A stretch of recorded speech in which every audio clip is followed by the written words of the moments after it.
Hey guys, what's up? Welcome back to my channel. Today I have one of my favorite videos to create for you guys. You all know that I love a good IKEA hack, and today I have 4 really fun projects. The little bar that I'm creating, which is kind of inspired by a CB2 style bar towards the end of the video, is one of my favorite DIYs I think that I've ever done. It is just so cool and I cannot wait to style this in my home. I think I might put it in the entryway area because I'm going to be doing an entryway makeover towards the end of the month. And not only are these projects perfect to create for your own home, but they are also incredible Christmas gift ideas, you guys. Like the vase that I'm creating in this video cost me probably around $10 to make, and I would love to receive a gift like that from somebody. It is so cool and fun, and I'm sure a lot of you guys know I absolutely love creating DIY holiday gifts, and I actually just wanted to share this here on my channel because this was actually a project I did in partnership with Home Depot, and it was only over on my Instagram, but I really felt the need to share it here as well because how flippin' cute is this Fox holiday hanging planter? I am so obsessed with this, and you guys can find so many incredible DIY homemade gift ideas using the link below. Check out Home Depot's website. I'm going to link them below for you guys because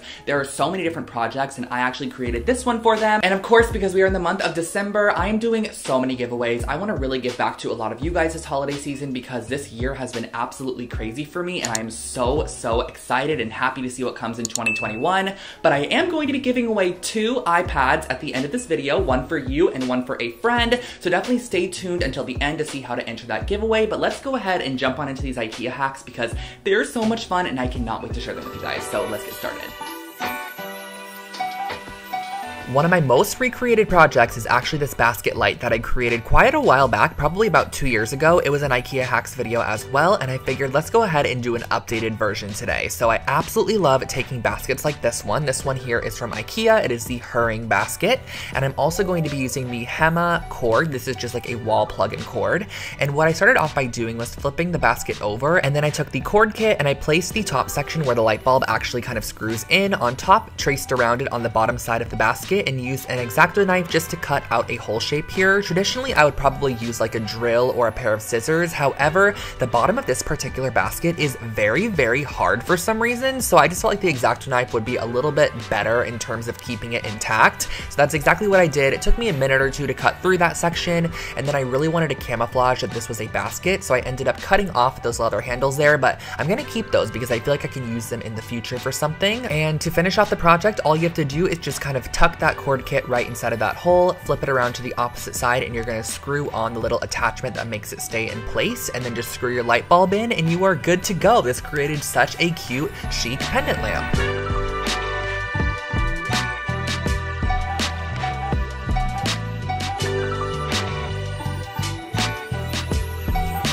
My heat tool to just speed up the process a little bit. And yes, you guys, this is actually a heat tool. So many people are like, that's not a heat tool, that is a hair dryer. And I'm like, no, it's an actual legit heat tool, and it's super quiet as well, which I love. So I'll try to link this below if I can find it online for you guys. I got this like 8 or 9 years ago. This is the texture that you get though. It is so cool and it's great as is. However, I'm taking it the extra step, and I went outside, I grabbed some dirt from the garden, and I'm mixing a little bit of water in there to create a mud consistency. And I'm just going to kind of like effortlessly paint this on the exterior of our vase. And the great thing about this is that when it dries down, all of the dirt and kind of sand residue settles in the cracks, and it just discolors the paint a little bit, and then you can go ahead and wipe it off. So as you can see here, as I'm drying the vase down, the actual black paint, it shifts a little bit and almost gets a little bit distressed and worn as if it's been outside for a long time, which that is the look I'm trying to go for. So once you are done with that, just go ahead and scrape off any excess dirt or mud, and that's all there is to it. It's a really cute, inexpensive, distressed pottery piece.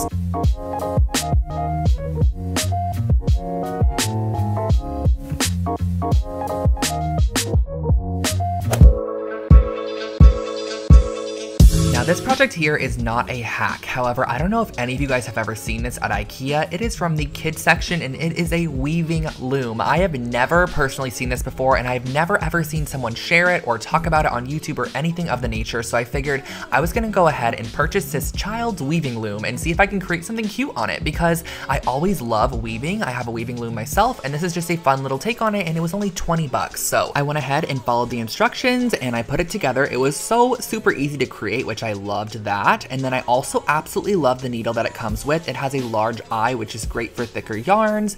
And guys, I also want to mention that I'm not going to go through an entire tutorial on how to weave in this video because I have an entire video on my channel dedicated to how to weave a tapestry like this, and I also show how to create your very own loom as well. So I'll put that in a card up top if you are curious. However, I'm just going through and I wanted to see if this was actually a workable, usable loom, and I can tell you guys right now, it was incredible. I've also never woven upright, if that makes sense. Like, this loom stands up. I normally always just do it in my lap, so I went ahead and I just kind of grabbed an assortment of neutral color yarns, and I also added a little pop of green in there and created this really cute tapestry piece. So I'll just let you guys kind of watch as I create.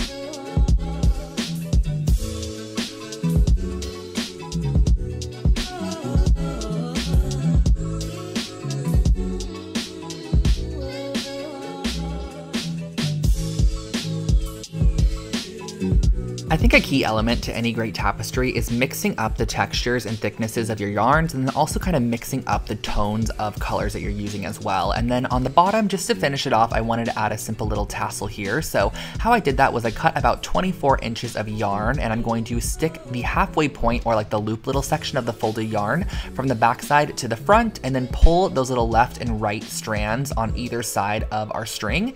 And you're just gonna slip those right through that hole that you originally pulled through. Just pull it tight and push it up to the top of your tapestry there, and that creates a little tassel on the bottom there, which is very, very cute. I love having those on the bottom of my tapestry. It also easily makes it a lot longer, so you don't have to weave it anymore. And I also went ahead and tied all my loose ends from where I kind of started and stopped the yarn.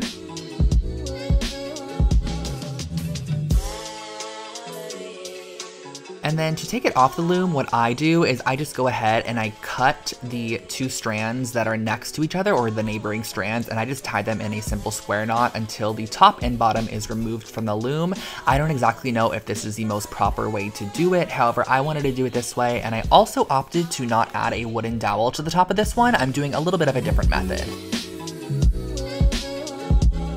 And said method involves a little piece of cardboard or chipboard. I'm just cutting a small little section here that I'm going to be gluing on the back side just to add some stability to the top there, because it's a pretty flimsy piece, of course, made of just yarn. I'm using some Fabri-Tac adhesive, gluing this to the top section that you guys can see.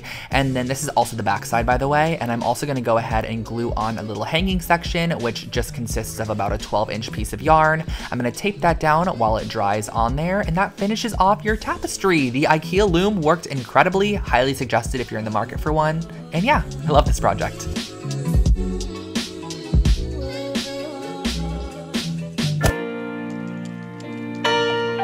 And this is the project we have all been waiting for. I found this Ivar cabinet at the As Is section in IKEA. It was only $49, and I was like, let's go ahead and flip this. I had a vision in my head right when I saw it, and what I went ahead and did was I measured the length of the front of the door first, because I found these 1/2-inch wooden dowels at Lowe's. They were $4.50 per 8-foot section, and I ended up getting about 21 of these for the entire project. However, if you do have the skill set to cut down a piece of plywood into 1/2-inch sections, you can totally do that as well. I just do not have the capability to do that. So I bought these 1/2-inch dowels, and what I am doing is I'm first cutting them to be the exact height of my cabinet door fronts. Now, the door fronts are actually a little bit different than the side pieces for some reason. I'm not sure why, because they look pretty similar, but I ended up cutting a lot of these for the door fronts, and then we're also going to be cutting them for the side pieces as well. But what we're gonna start off by doing is just placing our farthest left little dowel section on and using a nail gun to nail it down. Now, I started off with using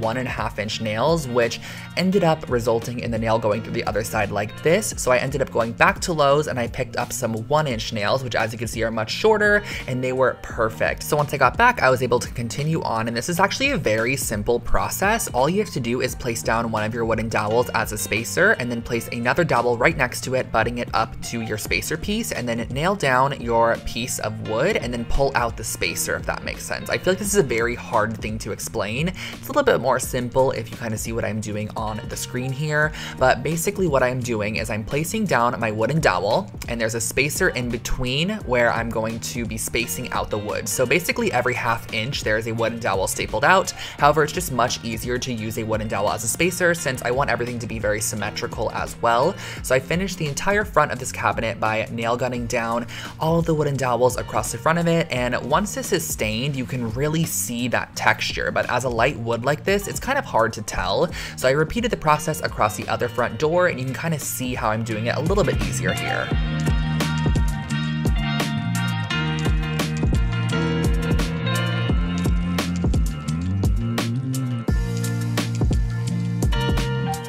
We are then going to go ahead and repeat the process on the sides as well, because the main sections that are going to be showing are the sides and the top. So I cut out the wooden dowels and I repeated the same exact process by cutting them down and then nail gunning them to the side of the cabinet, both the left and right side.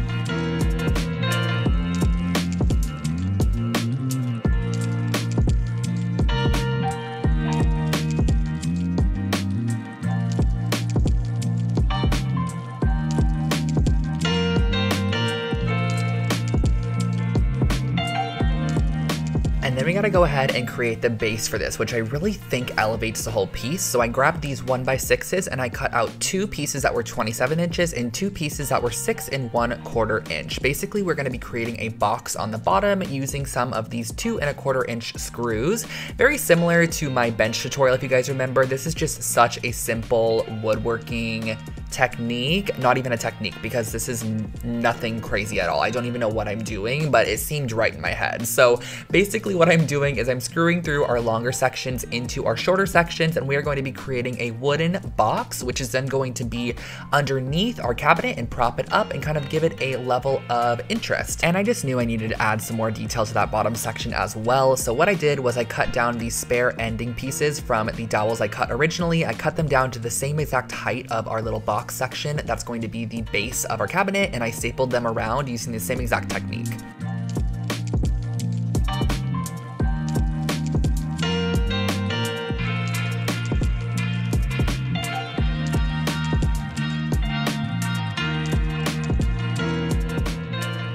Now comes time to attach the pieces together. So of course I didn't add those little detail sections to the backside because no one's going to see that, but I'm going to be using these little L brackets here. I picked these up at the hardware store. There's just simple 2 little screws that go on each side, and it's going to be attaching our legs or the base to the cabinet itself. So I just went ahead and I added 4 of these all around the entire interior of the box. That's why I loved creating the box, because it allowed me to easily attach these in.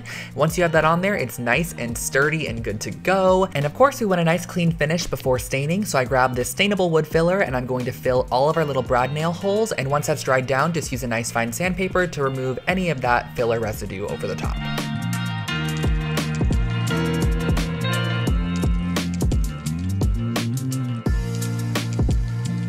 So here you can see what we are working with so far. I am so obsessed with the base of this, but you really can't see the details. So I'm going to make this pop using some True Black Wood Finish by Minwax. This is just like a wood stain, and I went in with a stain brush and I went around and painted the entire exterior, every single nook and cranny with this stain here. Now guys, I do suggest wearing gloves for this because I got it all over my hands and they were stained like crazy afterwards. However, it was totally worth it because this project turned out amazing in the end. And when I initially painted on the black wood stain, it was so dark, but as it dried, it kind of soaked into the wood and you can really see the wood grain through it, which is something I really wanted to see through, was that wood grain, while it still had that kind of like dark black wood look, if that makes sense.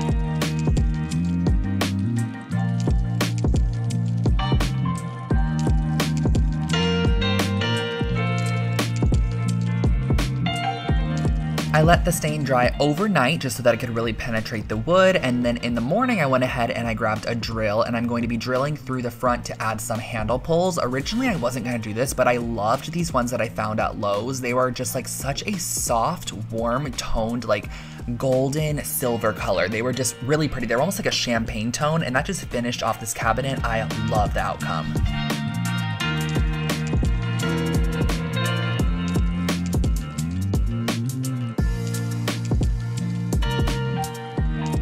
And there you go. Those are my IKEA hacks for you guys. I hope that you enjoyed these projects. I have to say, the bar was 100% my favorite. It can either be a bar or a cabinet, whatever you want to use it as, a little storage hutch. I just really love the overall vibe of this piece. I think it looks really elevated and chic. And honestly, to create that bar for a little under $200, I think is an incredible price point. I feel like typically these kinds of bars or cabinets are upwards of like $800 to $1,000. And I really, really love the way that this one turned out. And I hope that you guys did as well. And of course, you guys, it is giveaway time, which is the most exciting part of the video, I think. Actually, honestly, the projects were really fun. So this is just like a little bonus added on, but I'm going to be giving away 2 iPads to a lucky winner today. So one winner is going to win 2 iPads, one for you and one for a friend or family member. I thought that was a great way to be able to give back to maybe someone in your life as well. And of course, the rules are always so super simple to enter my giveaways. All you have to do is be subscribed to my channel and make sure that you turn on that bell icon next to the subscribe button. I'll put a little animation up here on how to do that. Just click the subscribe button if you are not subscribed, and if you already are, make sure that bell button is always clicked as well. Now, there is going to be one other rule to enter this giveaway. You must be following me over on Instagram. So my Instagram is going to be on the screen here. It is Lone Fox Home. All you have to do to enter is find this photo over on my Instagram. Simply read the caption on there, leave a comment, and you are entered into today's giveaway. That is all you have to do. It is open 100% worldwide, and I will make sure to also put the little ending date in the caption of that Instagram photo so you guys know when you can enter by. And yeah, that's really all. Super simple and easy to enter. And of course, my giveaways are open 100% worldwide. So wherever you are in the world, I will gladly ship the products to you. Now, of course, I'm holding up my iPad, but the winner, I'm going to actually let you guys select your color, and I'm just going to ship it straight from the website. I was originally going to go like to the actual Apple store and buy them and then come back and ship them, but I figured it would just honestly be easier and a little bit more safe to just stay home and then ship you guys exactly what you want. So I'm not picking out a color you don't want as well. So everything's customized, which is really, really nice. And of course, you guys, thank you so much for following and subscribing to my channel, and I hope you enjoyed today's video. I will catch you in my next one, of course. We have so much more fun content coming out this month, and yeah, I'll catch you guys next time. Bye, guys!